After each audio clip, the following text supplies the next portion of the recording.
Hey folks, I hope you're all doing well. This is a short video about sinusoidal functions, their graphs, and using them to model a little bit.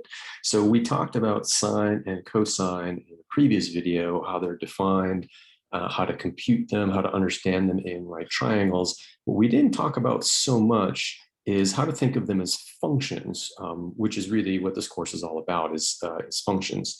So here, what I want to talk a little bit about is what does the graph of y equals cosine theta look like? What does a graph of y equals sine theta look like? So we'll use theta here as our input variable. And to get a sense of this, let's start with a theta value down near 0. Whoops, there we go. So we know that when theta is 0, right, so in the unit circle, that's the angle where the cursor is, right? So the circle point would be 1, 0. So that means the cosine value, the x-coordinate would be 1, and the sine value, the y-coordinate, would be 0. So over on the right-hand graph here, I'm going to draw the graphs of these two functions. Cosine will be in blue, and sine will be in purple. So the sine kind of starts at 0 at 0, right? The sine value is 0, whereas cosine, you can see this little blue piece up here starts at 1. Now, as I increase theta, there we go, we rotate around the unit circle a little bit, and what happens is the blue segment, which is the cosine value, gets smaller, right? It starts at 1 and falls, while the purple segment grows. And you can see that over on this graph, right? The cosine value is falling, the sine value is rising. And this happens until we get to the top of the circle, right about there. Well, close enough, I think. Yeah, close enough, right? So once we get, imagine we're at the very top of the circle. Now we're at the circle point 0, 1. So the cosine value will be 0 and the sine value will be 1, which means the blue curve hits the x-axis and the purple curve comes up to a peak of 1. This is the theta value pi over 2, right? Remember, we're going to measure theta in radians, and 1/4 of the circle is pi over 2 radians. So as I keep going past the top of the circle over here on the left, right? So now my cosine value, the blue segment, is getting bigger, but in a negative direction. And you can see the blue curve here going down below the x-axis, while the sine value is falling from its peak of 1. You can see the purple curve falling over here. And when I get over to the far left, whoops, wrong way, sorry. The far left of the circle, just about there, right? So I'm at the kind of the westmost point. That's the circle point -1, 0. So the cosine value is -1. You can see the blue curve here is at about -1, and the sine value is at 0, and the purple curve is about to hit the x-axis. This theta value, of course, is pi, right? Half of the unit circle is pi radians. And then as I keep going, right, and we can imagine now if we rotate this point further, what's going to happen is the cosine value is going to fall back towards 0. The sine value is going to grow, but in a negative way, right? So there we go. And you can see the sine value getting more negative, the cosine value heading back towards 0. When we get to the bottom of the circle, that's about the bottom of the circle. We're at the circle point 0, -1. Cosine value is 0. Sine value is now at its valley of -1. And when we come back to the 3 o'clock, the eastmost position on the unit circle, we're right back where we started. So the curve should be at their original position. So let's do that. Right, so there we are over at the far right point. And you can see cosine is back where it started. Sine is back where it started. Now for this is the theta value of 2 pi. For bigger values than 2 pi, I'm just going to go around the circle again, and these curves are going to trace out exactly the same values. Sine and cosine are what are called periodic functions. They repeat themselves every 2 pi because 2 pi represents one complete turn around the circle. So let's sort of formalize that here. We call them periodic, and 2 pi is the period of the function, of both functions. That's the sort of input interval after which they start to repeat themselves. Here is a picture down here, right? So you can see the blue is the sine function on this graph, right? So here sine goes up and then down and then back up again. And this, where the cursor is right now, that's the point 2 pi. And after 2 pi, it's just going to repeat itself. It's going to do another up, down, up. Now I'm at the point 4 pi, and then it's going to repeat itself again, up, down, and the graph stops here at about the input of 15 or 16. Cosine, similarly. Cosine, however, starts at its peak, goes down into a big valley, back up to its peak, and here where the cursor is again the point, the input value 2 pi, and if I keep going, that orange curve is just going to repeat itself, right? Down to the valley, back up to the peak, and now I'm at the point 4 pi, down to the valley, and it would go back up to the peak if the graph showed more than that. In fact, I think we can get it, right? So they just keep oscillating over and over again. So these functions are useful for modeling phenomena that have this kind of periodic behavior. Exponential functions, which we looked at previously, model phenomena that don't behave periodically, but just sort of grow or shrink continuously over time. So very different kinds of phenomena. Also, and you can see this in the graph at the bottom here, they're shifts of each other, right? If I take the cosine curve, that's the orangish curve here, and I shift it to the right by pi over 2 units, I shift it right on top of the sine function. And of course, the way we shift by pi over 2 to the right is we subtract pi over 2 inside the function. And so we get this identity that the sine of x is equal to the cosine of x minus pi over 2. Okay, a little more about sort of properties of these graphs. The cosine function, and you can see this probably best here is a picture down here. So let's get the picture and then talk about this. The cosine function, here's a graph of cosine that shows both negative and positive inputs. Remember, cosine of a negative number does make sense because all that means is we open this angle in the other direction around the unit circle, clockwise instead of counterclockwise. So this is that snippet of graph of the cosine function, and you can see it's symmetric about the y-axis. It looks exactly the same on the right as it does on the left. And that means that if I reflect through the y-axis, and I do that, of course, by negating the input value, recall that from when we talked about transformations of functions back near the beginning of the course, I don't change anything. So the cosine of minus x is equal to the cosine of x. For sine, the symmetry is a little bit more complicated. And again, this will be a little easier with the picture. So here is the sine function.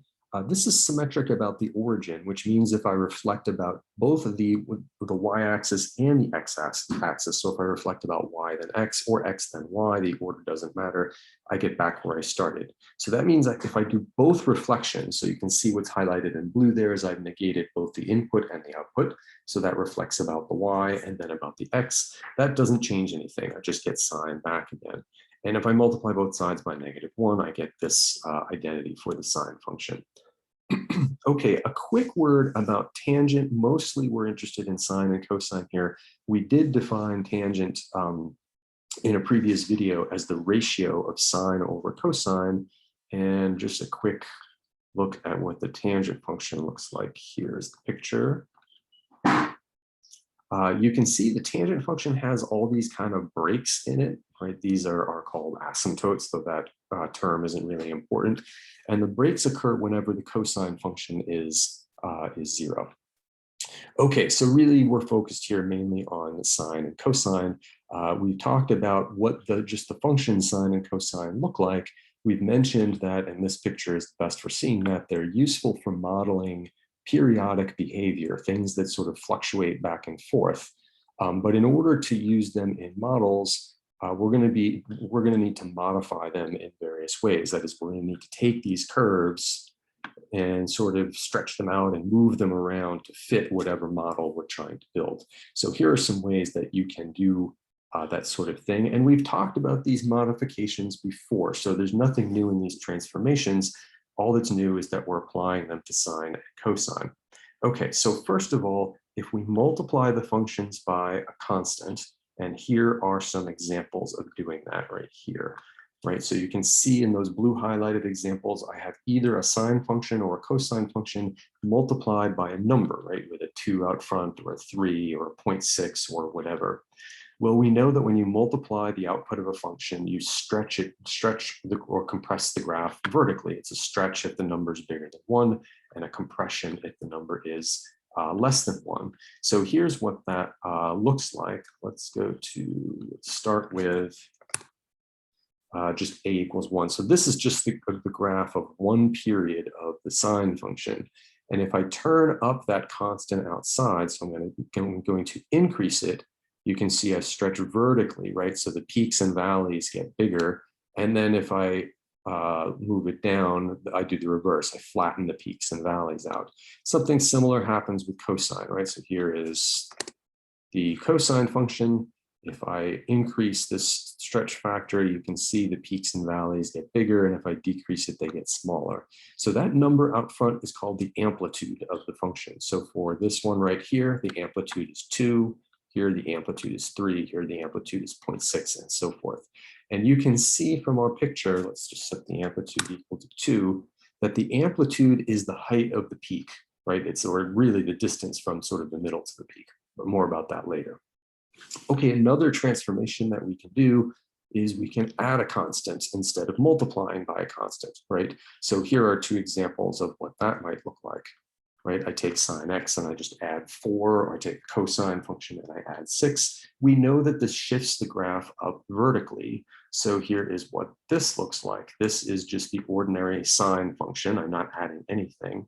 And if I add a constant to it, you can see the whole graph just shifts up. So this is different than a stretch, right? The peaks and valleys aren't getting further apart. I'm just moving the whole curve up. The effect of this is to shift what we'll call the midline of the function. So the midline is the line that runs horizontally right down the middle.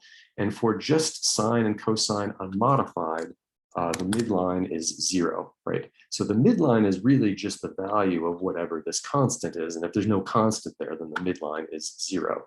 So this function right here has a midline of 4. This function has a midline of 6, right? So here's the cosine function. The label there is not right. So let's stick with sine actually. So if I make this constant equal to 2, let's say, you can see now here's the line y equals 2, and it runs right down the middle of the sine wave. Okay, so that's midline. There are 2 other kinds of shifts and stretches that we can do, right? We've talked about stretching and shifting vertically.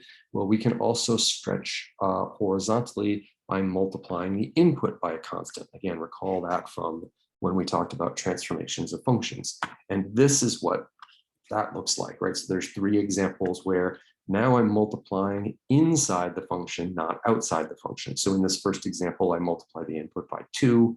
Here I multiply the input by 1/3, right? Notice that x over 3 is the same as 1/3 times x. So what happens here, let's look at the picture a little bit and let's reset this. So first, let's make that constant go away. So now I have just the ordinary sine function. If I turn up this number inside, the number that's multiplying the x, let's see what happens there. You can see that the wave compresses towards the y-axis, and when I turn it down, whoops, I turned it down a little too much there, right? The wave stretches out, right? So this is a sort of accomplishes a compression of the wave. And what this will affect is the period of the function, right? So if I just, let's set this back to be 1. So we're looking at the ordinary sine function. You can see the period now is 2 pi, right? It takes 2 pi input units for it to go through one of its cycles. If I change this to 2, now in that same stretch, it's going through 2 cycles, right? Up, down, up, there's 1 cycle, up, down, up, there's a 2nd cycle. So the period, the input interval it takes to go through 1 cycle has been cut in half. And in general, the period is now 2 pi divided by b, right? So the sine, an ordinary sine or cosine function completes its first period at input value 2 pi. But when I modify by multiplying the input by a constant, now to figure out when it completes the first period, I have to set that input equal to 2 pi, bx equals 2 pi. And if you divide both sides by b, you determine the x value, right? So down here, where b is equal to 2, 2 pi divided by 2 is pi. And so the period now has shrunk from 2 pi to just pi. And you can kind of see that on the picture. So we can modify, just reviewing briefly, the amplitude of the function, the midline of the function, and the period of the function. And one more thing that we can modify is we can shift horizontally, right? So we've talked about vertical stretches, horizontal stretches, vertical shifts, and now this is a horizontal shift. And of course, you shift horizontally by adding or subtracting to the input, not the output, right? So here are two examples, right? Sine of x minus 2 shifts the sine function to the right by 2. Cosine of x plus 1 shifts the cosine function to the left by 1. And we'll just call the h value here the horizontal shift, right? So we'll say that this is a shift right of 2, this is a shift left of 1. And again, we've seen this kind of thing before. So let's first start with the ordinary sine function. And if I turn up the h value, you can see that the thing is just kind of moving left and right as I change the horizontal shift. Okay, what this allows us to do is start from a sort of basic sine or cosine, that is, basically just the sine or cosine function. No, I don't want that. That's what I want. And sort of stretch or move the wave around to fit the situation we're in. So first, let's look at a few examples of just modified functions and see if we can understand how we've modified the function, and then we'll look at some modeling examples. Okay, so here I have the cosine function, and what am I doing? I'm multiplying outside the function. The effect of this is to stretch vertically and change the amplitude, right? So that number 3 is the amplitude of this function. And notice there are no other changes here. So the only thing that changes here is the amplitude of the new function is 3, right? The midline isn't changed, the period isn't changed, and there is no horizontal shift. Okay, and notice that if for just the cosine function unmodified, the midline is y equals 0, just the x-axis. There we go. And the period is 2 pi. Okay, here's an example, and this is one of the exercises in the notes and exercises where we do more than one transformation, right? You can see that we are multiplying by a 7 outside the function. We're also adding a 5 outside the function. So this is going to change the amplitude, that's 7, that's a vertical stretch. And this is going to shift vertically, so that's going to change the midline, right? So the new amplitude will be 7. Let's open that cell. And the new midline, it was y equals 0, but we added 5, so the new midline is y equals 5. And that's it, right? There are no other changes here. We're not doing anything inside the function, so there's no effect to either the period or the horizontal shift. So that means that the period is still 2 pi, right? The original period, and there is no horizontal shift. Okay, another example. So let's do 2 more examples like this, and I think we'll get to something a little bit different. So here, what modifications am I doing? Well, there are 2. For one thing, I'm multiplying by 1/3 inside the cosine function, and for another, I'm subtracting 6. So the multiplying by 1/3, that's going to change the period.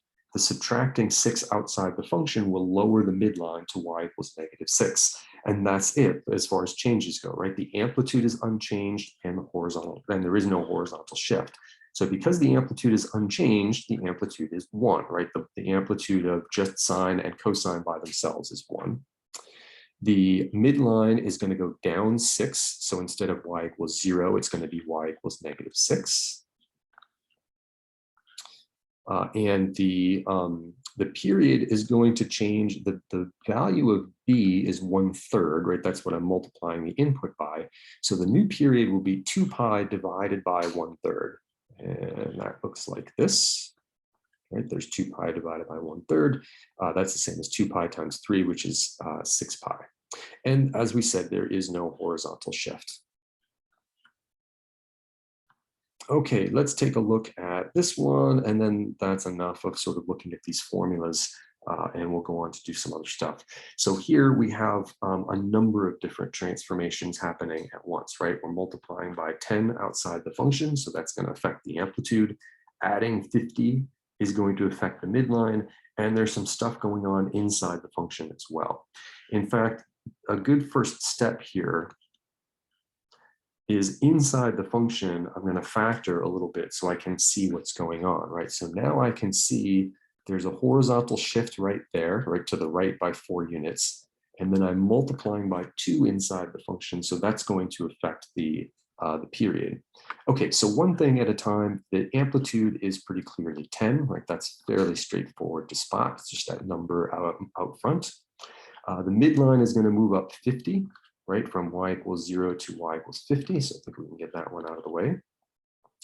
The period is 2 pi divided by this sort of stretch constant, which is 2. 2 pi divided by 2 is pi, so that's going to be our new period. And there is a shift of 4 units to the right. There we go. Okay. Okay, so a quick word about graphing these functions, right? So let's actually draw a graph of this just to verify all of these observations that we've made. There are lots of places on the web where you can graph these functions. The one I usually use, I think I've mentioned the site before, is wolframalpha.com. And if you go to that site, you'll get this little input bar here, and you can just type in graph, whatever it is you want to graph. And then you can see a couple of different graphs below. So if we look at this graph right here and compare it to our observations, see if we can do that with some resizing here. You can see the amplitude is 10. Notice that the distance of the valleys down here are at about y equals 40, and the peaks are at about y equals 60. So that's a distance of 20, but the amplitude is half of that, right? The amplitude is the distance from the midline to the peak, not the distance from the valley to the peak. It's half of that distance. So 10 is the right value.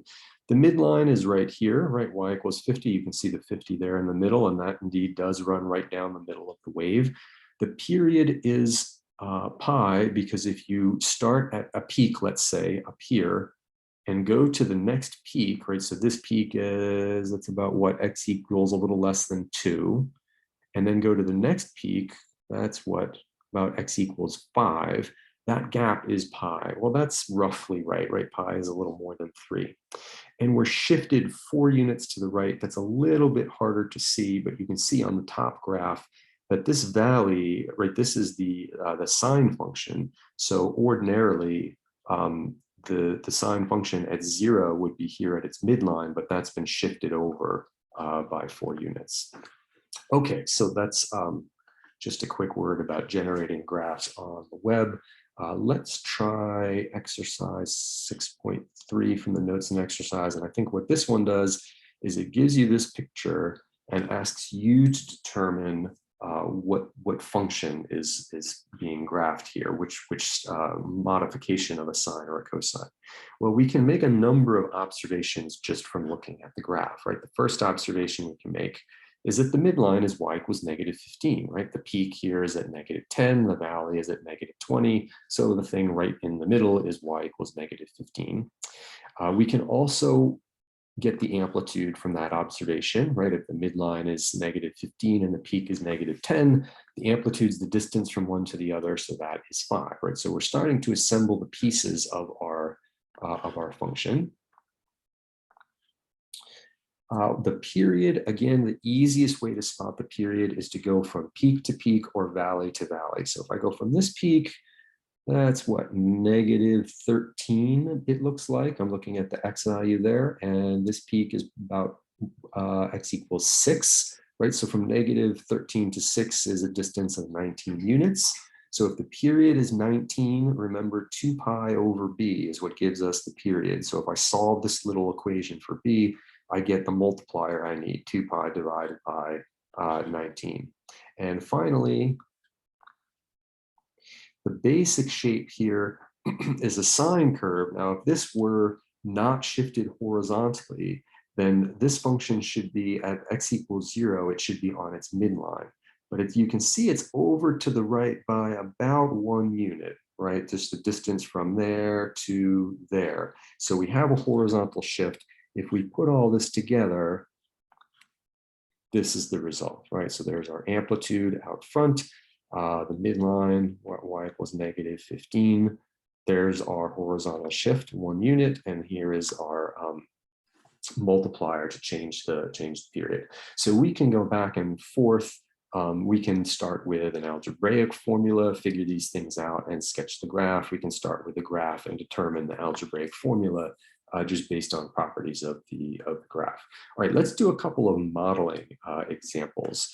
So here is an example of a phenomenon that exhibits periodic behavior, a ride on a Ferris wheel, right? So if you're not familiar with Ferris wheels, Google them and look at some pictures. It's an amusement park ride. You get on get in a carriage on this wheel, and the wheel goes round and round, which means you go round and round with it. And because you're going round and round, your position is periodic, right? You go around the circle, you get back to where you started. When you go around the circle again, you go through exactly the same sequence of positions. So what we are interested in here is your height off the ground after t seconds. So a good first step when faced with a scenario, always, if you can, is draw a picture. And here is a picture. It's just a wheel. The diameter is 80 feet, right? That's given. So I'm going to go ahead and sort of draw that into my picture, right? Anything that's kind of fixed and unchanging, I can draw in my picture. Also, the bottom of the wheel is 10 feet off the ground. So I'll indicate that with a little 10 down here. Okay, also, we begin the ride at the bottom. So that means we kind of step onto the wheel here. And when they push go, we're going to go around the wheel, and we'll assume that we go around in a counterclockwise direction. Okay, this allows us to figure out some S of t values because we know how fast the wheel's going around, right? It goes around twice every minute, which means that it takes 30 seconds to go around once, right? Because it's revolving at a uniform rate. So 30 seconds to go around once. That means if I start here, in 15 seconds, I'll be at the top. And then in 30 seconds, I'll be back where I started. I'll have made one complete revolution, right? So this allows me to pencil in a number of different S of t values. And here are some of those, right? When t equals 0, t equals 0, the ride hasn't started yet. I'm at the bottom. So my height is 10 feet, right? The output here is always height off the ground. After 15 seconds, we just said I'm at the very top, which means I'm 90 feet up, right? The 80-foot diameter plus the 10-foot at the bottom. So there's that 90 feet. After 30 seconds, I've completed one revolution. So I'm back at the bottom and my height is 10 feet off the ground. Notice that at 7.5 seconds, so that's half of 15, right? So it takes 15 seconds to get to the top. 7.5 seconds, I'm going to be right here on the far right side of the wheel, which means I'll be 50 feet up in the air, right? So the 40-foot radius plus the 10-foot to the bottom, that's where that number comes from. And then 22.5 is 7.5 seconds past 15, right? So at 15 seconds, I'm at the top. 22.5, I'm over here on the left. And again, I'm going to be 50 feet up, right? So we can fill in an input-output table for S of t without too much trouble. And I think we can even sketch a graph, right? So here's a graph of S of t. So t equals 0. I'm over here at 10 feet off the ground. When t is equal to 15, so that's about right here between 10 and 20, I'm at my maximum height of 90. T equals 30 seconds. I've completed one trip around the wheel and I'm back to the bottom at a height of 10, right? So and this is what my height does as I go around the wheel. I go up for a while till I get to the top, then I come back down to the bottom. And then if the ride keeps going, what happens? This just repeats, right? I go through exactly the same sequence of heights. So here's a good example of a quantity that was well modeled using a sinusoidal model. A little more about S of t, we can figure out amplitude and period and all that kind of stuff, right? So the midline is 50. You can see this from the graph, right? We go from a minimum of 10 to a maximum of 90. The number that's right in the middle is 50. The amplitude is 40, right? Because the midline is 50, the maximum is 90, so the distance between those two is 40. The period, of course, is 30, where we'll measure time in seconds here. So if we do our little equation of setting 2 pi over b equal to 30 and solve, I get b is equal to pi over 15. Okay, so this gives Whoops, that's not what I want to do. Sorry about that. Right, so this gives us a lot of information about S of t. Now, we haven't come up with a formula for S of t yet. We're close, but we have learned a lot about it. Before the formula, a word about what I will call our sinusoidal base models. Now, we're familiar with sine and cosine, right? Those are the two at the top. If I put a minus sign outside those functions, that reflects them through the x-axis, right? So you can see this lower left curve is just the upper left curve, but the peak has flipped down to a valley, and this valley has flipped up to a peak. And a similar thing happens over here when we put a minus sign outside cosine. I call these base models because when we're modeling, we'll start with one of these. And the advantage of this is we can pick from a model that starts at its midline, that's the one in the upper left, starts from its peak, the upper right, starts from its midline and goes down instead of going up, that's the lower left, starts at its valley and goes up, the lower right. So we can kind of pick the model that best fits our situation. Notice that in our situation, we're here starting from the valley and going up here with S of t. So I think this right here would probably be the best model for S of t. Let's see, do we model S of t at all? No, well, maybe we should go ahead and do that, right? So I think that the model here, start with this lower right one, right, that starts at the valley and goes up. So that is minus cosine of x. And then what I want to do is I want to make these adjustments, right? I want to change the midline to y equals 50 and the amplitude to 40 and so forth. All right, so to change the amplitude, I'm going to want that to be minus 40 cosine of x. And to change the midline, better. Right, so I'm going to want minus 40 cosine of x, and then to adjust the midline, I need to add 50. And then finally, I need this multiplicative constant inside in order to get the period correct. So here it is, and I guess we were using the variable t, so let's stick with that. Right, so here's a function that models S of t from the Ferris wheel problem. All right, here's another example. Let's do two more, I think, of these kind of modeling examples, and this is already running a little bit long. So here's our example. Tides are another example of a phenomenon that is well modeled periodically, right? The tides go from low to high to low, and then they go back through the same cycle again.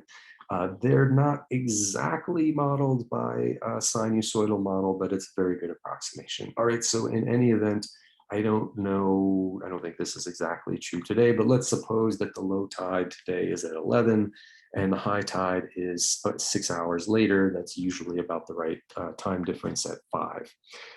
And suppose that the distance in sea level between low and high tide is 10 feet, right? So that's what the tides are. Sea level goes up at high tide, goes down at low tide.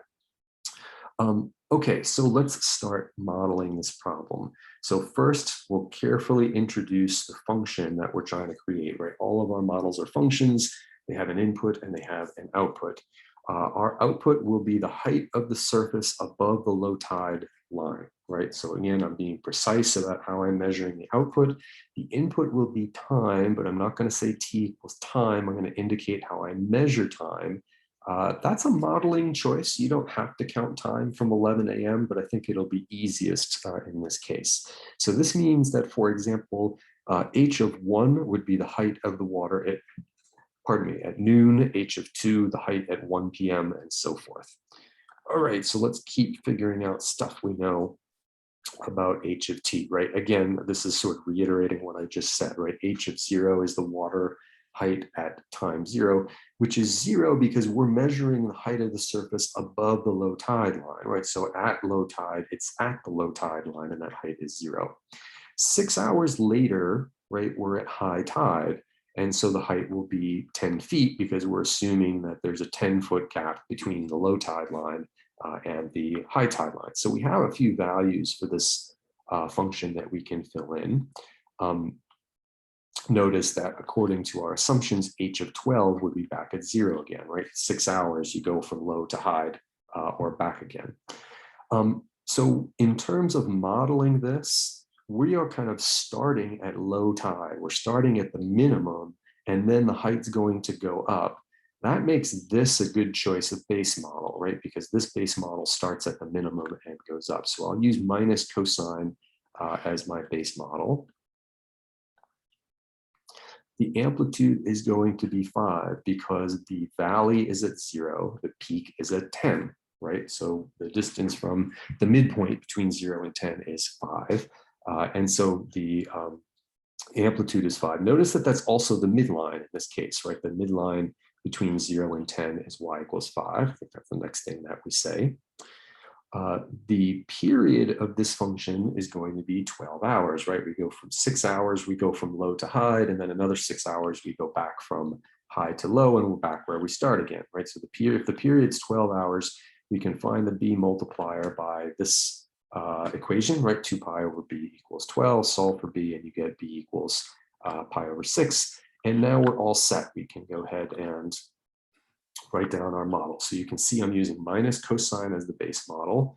There's my amplitude. There's the midline right there. And there's the multiplier that gets the period correct. So you can go ahead and graph this if you sort of run to Wolfram Alpha the way I did a moment ago in the video. This is the graph that you'll get. And this does look about right? We start at low tide. We're up here at high tide. This is t equals 6, so that's 6 hours after 11 a.m. T equals 12, we're back to low tide. This is t equals 18, right? That's the next high tide, and so forth. Okay, let's see what is left here. We may have more questions to answer. Yeah, so you know what? Let me pause and get the question up. Okay, so here is the question that we've been working on. We have done this. We've developed the sinusoidal model. That is this function right here. That's our sinusoidal model. The other thing that the question wants to know is where will the tide level be at 7:30 p.m. So here it's just a matter of remembering that our input is time from 11 a.m., right? So 7:30 p.m. is 8.5 hours later. So in order to compute that, we would evaluate h of 8.5, which means we just load 8.5 into the function and do that on a calculator. Make sure you're in radian mode when computing this, right? We're using our period adjustments based on radian mode. And I come out with 6.29 feet above the low tide line. 8.5 is about right here where the arrow is. And if I go up to the curve, yeah, that's the right ballpark. All right, let's do one more modeling example, and then that'll be good for this, this video. Okay, so here's another Ferris wheel problem similar to the one that we did before. Again, the first thing I'm going to do is draw a picture. This one here, the tide one, I suppose you could draw a picture here as well, though this one doesn't lend itself to the picture quite as well, but it wouldn't hurt. In any event, here is the wheel. Right, so now the diameter of the wheel is 400 feet, and the height off the ground is 15 feet. The bottom is 15 feet off the ground.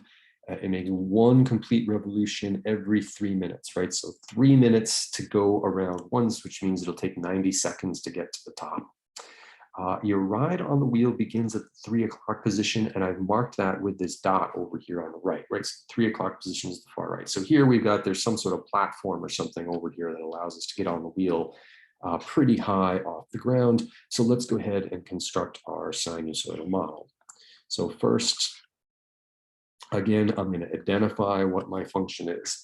H of t is the height off the ground at t minutes after the ride begins. So notice that h of 0 will be 215, right? Because I start here, the radius of the wheel is 200 plus another 15 feet here to the ground.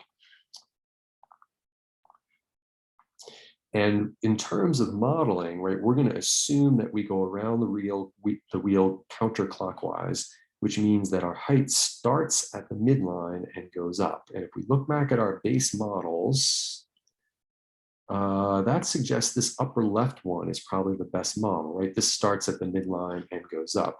So I think that sine should be our base model. Indeed, that'll be our base model choice.